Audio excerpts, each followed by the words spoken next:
Assalamualaikum warahmatullahi wabarakatuh. Perkenalkan, nama saya Ervinsyah dengan NIM 2020 04 10 6023 dari Universitas Muhammadiyah Jakarta.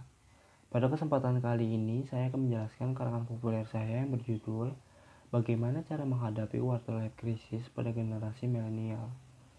Pernah tidak kalian mendengar pertanyaan, apa sih yang harus kita lakukan ketika di umur 20-an agar tidak menyesal di umur 30-an?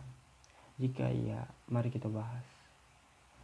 Umur 20-an merupakan umur yang sangat produktif karena kita sudah mulai banyak mengenal sisi lain dari kehidupan, sehingga menurut kita untuk beradaptasi dan mencoba banyak hal-hal baru.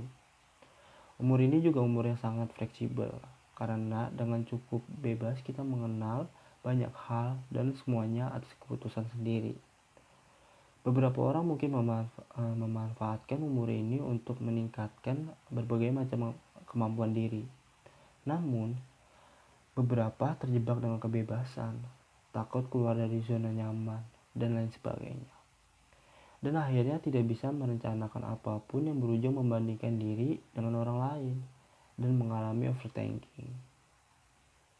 Usia 20-an merupakan usia puncak dari masa muda kita. Karena di usia ini kita masih mempunyai cukup energi untuk mencoba berbagai macam hal baru. Oleh sebab itu, usia ini harus dimanfaatkan sebaik-baiknya agar di usia tua nanti tidak banyak penyesalan yang datang dan memungkinkan kita untuk menghindari quarter life crisis yang biasanya dialami saat kita menginjak usia 25 tahun ke atas. Jadi, apa itu quarter life crisis?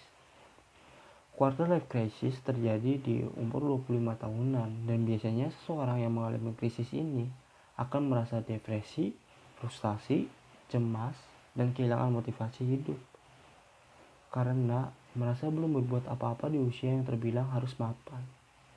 Jadi, setiap orang bisa mengalami ini tergantung bagaimana masing-masing individu menyelesaikan masalahnya sebelum krisis ini terjadi.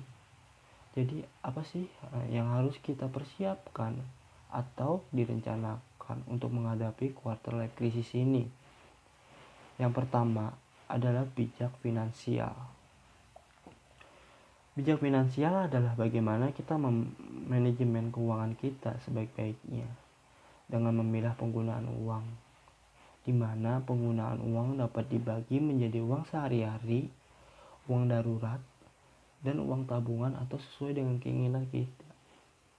Tidak hanya itu, kebijak finansial juga berarti bagaimana memilah uang kalian untuk hal-hal yang produktif, bukan hal yang konsumtif. Jadi, gunakan uang untuk hal-hal yang berguna. Selanjutnya adalah bangun investasi-investasi. Salah satu bijak finansial lainnya adalah dengan melakukan investasi. Investasi bisa dilakukan dengan berbagai macam instrumen seperti saham, emas, obligasi, usaha mikro, kecil, dan menengah, dan lain-lain. Dengan investasi, kita akan mempunyai simpanan uang sampai 10 tahun yang akan datang. Jadi singkatnya, kita nggak perlu pusing-pusing menikmati hari tua tanpa uang. Tetapi, tetap harus konsisten saat berinvestasi. Selanjutnya yaitu skill, ilmu, dan fashion. Investasi lainnya adalah dengan investasi ilmu. Di usia produktif ini, kita dituntut untuk mempelajari berbagai macam hal baru.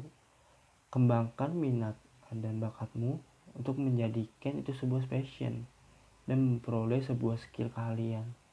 Dengan begitu, semakin kamu tua, maka kamu akan semakin dicari ilmunya. Berbeda dengan orang-orang yang bekerja hanya mengharapkan uang. Semakin tua, semakin mati karena terbatasnya energi di usia yang akan datang.